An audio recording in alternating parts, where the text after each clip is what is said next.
Well, happy Thursday, everybody. I'm going to take a little ride and show you a couple of new things that especially Dorian and Rob and Ken, some things that have changed down here since I was here last, maybe since you were here last too. I'm pulling out of the RV camp. When I come out, there's a gate coming in and a gate going out. They give you a little card that you use to get in and out. It's kind of nice. I'm basically behind the Titanic at Gretna and 76. Kind of hidden back here. Gonna turn left on 76.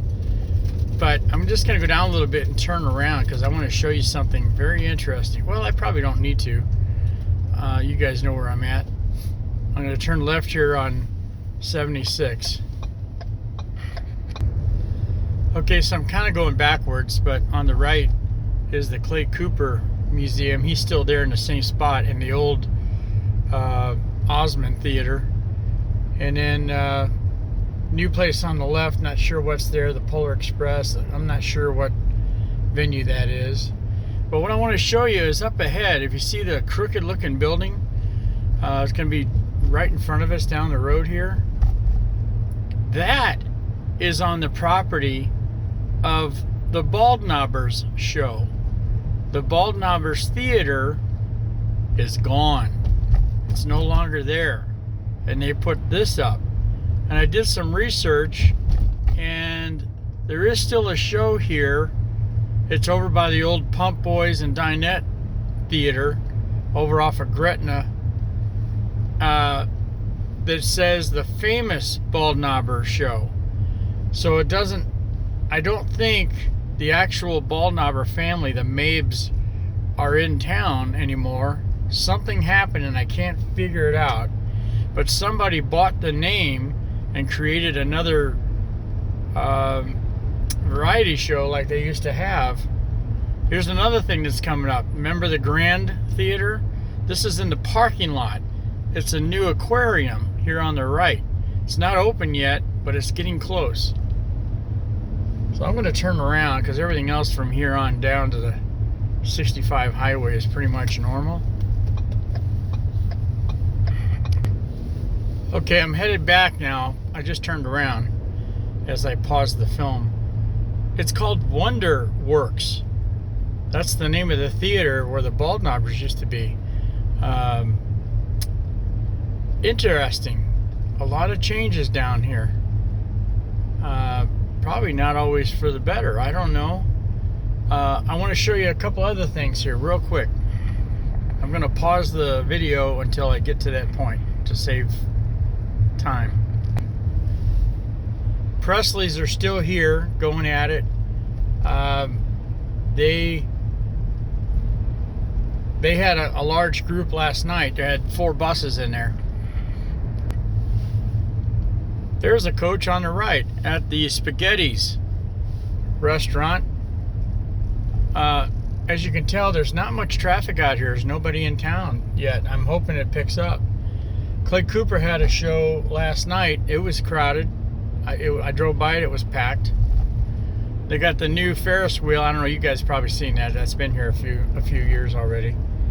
But the interesting thing is, Jim Stafford, his show is dark. I mean, there's no show there. He's not doing anything. And he used to do a Christmas show.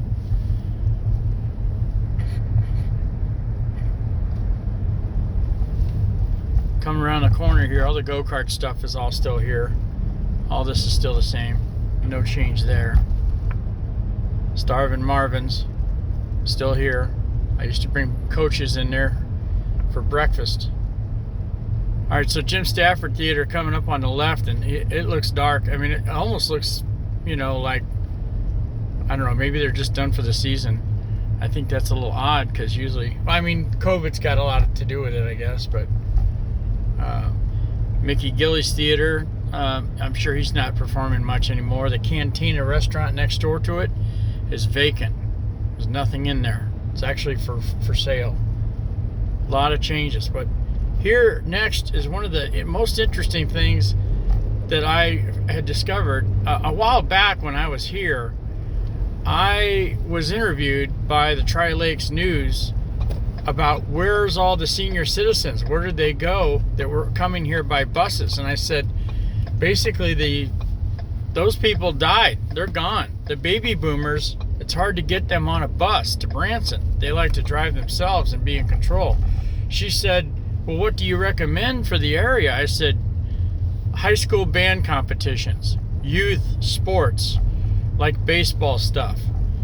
And so what I'm about to show you is one of the new creations, and I'm sure in the summertime it does very well.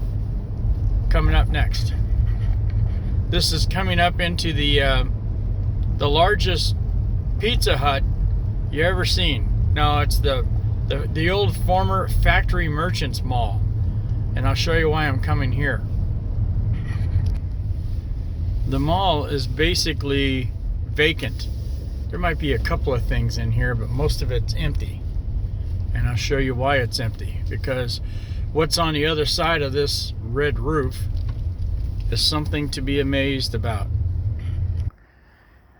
In the midst of the 90s, when all these stores were all full of all kinds of shops and things, but now what they've done is they have catered to the young sports teams. Baseball. This is in the middle of the old Farmers and Merchants Mall. It's a baseball diamond that's set up for tournaments. Baseball tournaments have become a large popular sports thing for the baseball teams across the country. And so this is going to attract youth sports to the complex. Here's another field. They call this place Ballparks of America. You can even see some nice bleachers over there. I'm assuming it's AstroTurf. It looks pretty good. There's no way it could be this green.